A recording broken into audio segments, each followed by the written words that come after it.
Hello friend, সবাই কেমন আছো? আশা করি সবাই খুব ভালো আছো। তো আজকে শ্রাবণ মাসের তৃতীয় সোমবারে আমি দুপুরের খাবারের ভিডিও নিয়ে চলে এলাম।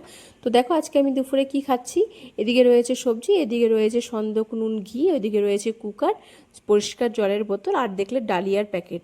তো আজকে আমি গোবিন্দভোগ চালের ভাত খাবো না, আজকে খাবো ডালিয়া সেদ্ধ। তো এর আগের দুটো সোমবার আমি খেয়েছিলাম গোবিন্দভোগ চালের এক সেদ্ধ ভাত। যেহেতু আমি ফোড়ন দেওয়া বা তেলে ভাজাভুজি জিনিস আজকে দিনে খাই না, সেদ্ধ খাই, সেই জন্য আজকে খাচ্ছি ডালিয়া সেদ্ধ।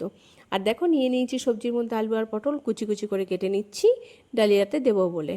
তো আমি দেখলে কুকার নিয়ে নিয়েছি। আজকে হাঁড়ি বা কড়াইতে রান্না করবো না, করবো কুকারে। চটজলদি রান্নাটাও হয়ে যাবে আর টাইমটাও কম লাগবে, সেদ্ধটাও পারফেক্ট হবে। তো দেখো আমি প্রথমে কুকারে একটু জল গরম করে নিয়ে দিয়ে দিয়েছিলাম সবজি, আর ডালিয়াটাও দেখো আমি ধুয়ে নিয়ে রেডি করে রেখেছিলাম, দিয়ে দিলাম ডালিয়া। আর এরপর আমার কেটে রাখা টমেটো কুচি আর লঙ্কা কুচিও আমি দিয়ে দিয়েছি। নুন ঝাল মিষ্টি তো যে যার স্বাদের মতো খায়, আমি এখানে কোনো মিষ্টি অ্যাড করিনি, সামান্য একটু নুন দিয়েছিলাম প্রথমে। আর দুটো সিটি মেরে নিয়েছিলাম। দেখো আমার ডালিয়া কিন্তু রেডি। তো এই ডালিয়াটা আমি যখন খাই তার আগে আমি একটুখানি সন্দক নুন দিয়ে নিয়েছিলাম, আর ওপর থেকে একটু ঘি দিয়ে নিয়েছিলাম। তো সোমবারের আমার এটাই খাবার আজকে। তো তোমরা সোমবার দিন কে কী খাবার খাও আমাকে একটু জানিও। আর আমার মতন যদি খাবার খেয়ে থাকো তাহলে সেটা কে কে ভালোবাসো খেতে, সেটা আমাকে জানিও।